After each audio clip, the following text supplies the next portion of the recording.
Cemaat, bakın bura, bakın insanlık aleyhine cinayet budur. Burada maşın yoludur, burada da piyadaların gitmesi için gazeteyle koydular ki insan buradan yürüyebilmez.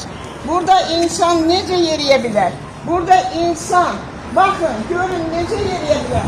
Bu her an tehlike, bu her an insan olabilir.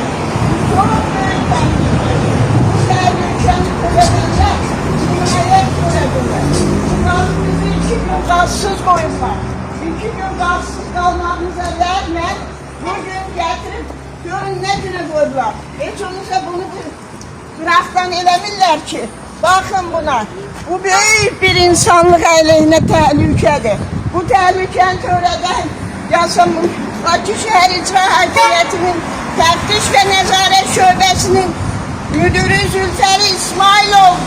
Bakın, möhteşem binaları ne güne koydular cezalarıyla.